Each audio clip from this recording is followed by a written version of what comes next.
زاویار اور اس کی ماں نگار نے نایاب پر ظلم کی ہر حد ختم کر دی ہے۔ ایک بچے کو اس کی ماں سے الگ کرنے کا ظلم کچھ کم تھا کہ اب انہوں نے اس کو کمرے میں ہی بند کر دیا۔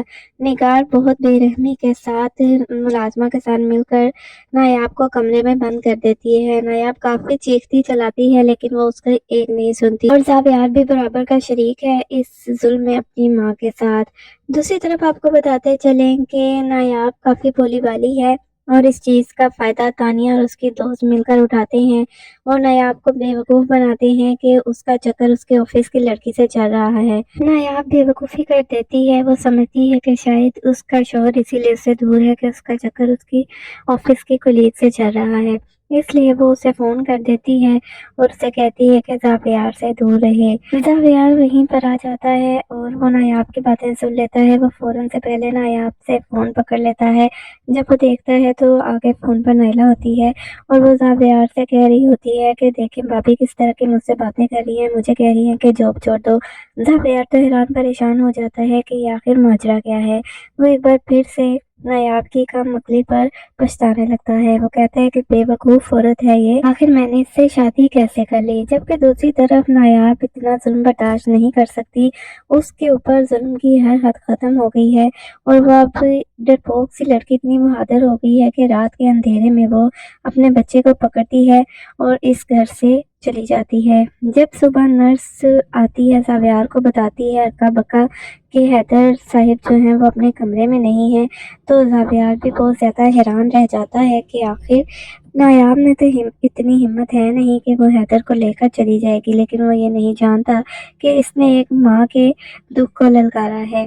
اب نایاب بہت زیادہ بہادر ہو چکی ہے اور اپنے بچے کو لے کر اکیلی ہی اس گھر سے چلی گئی ہے۔ اب زاویار کس طرح حیدر اور نایاب کو ڈھونڈے گا؟ کیا نایاب اپنے گھر چلی جائے گی اپنی دادی کے پاس؟ اگر تو نایاب اپنے گھر چلی جاتی ہے تو زاویار اسے بآسانی ڈھونڈ لے گا، لیکن نایاب اتنی بڑی بیوقوفی نہیں کرے گی کیونکہ وہ جانتی ہے کہ سب لوگ اس کو وہیں پر تلاش کرنے آئیں گے۔ جبکہ دوسری طرف مظفر کو بھی نگار کے اصل چہرے کا پتہ چل چکا ہے۔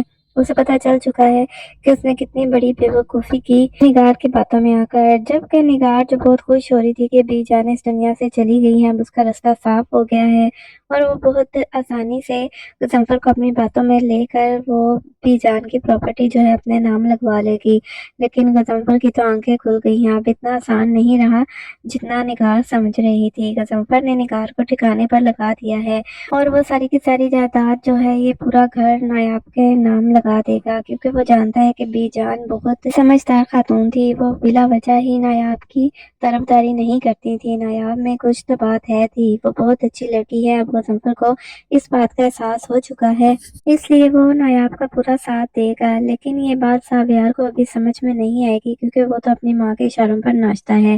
وہ اچھی طرح جانتا ہے کہ نایاب بہت سیدھی سادھی ہے، یہ سب کچھ جو بھی ڈرامے ہو رہے ہیں یہ صرف اور صرف اس کی ماں کر رہی ہے، لیکن پھر بھی وہ اپنی ماں کے سامنے اس کی اتنی ہمت نہیں کہ زبان کھول سکے۔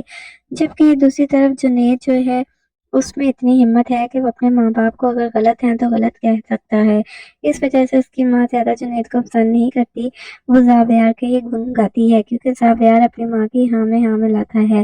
اب دیکھنا یہ ہے کہ نایاب گھر واپس آئے گی، زاویار اس کو ڈھونڈ سکے گا یا نہیں، اور زاویار کو نایاب اور حیدر سے دور ہو کر اپنی غلطی کا احساس ہوگا یا نہیں۔ آپ لوگوں کو کیا لگتا ہے نیچے کمنٹ سیکشن میں اپنی رائے کا اظہار ضرور کیجیے گا۔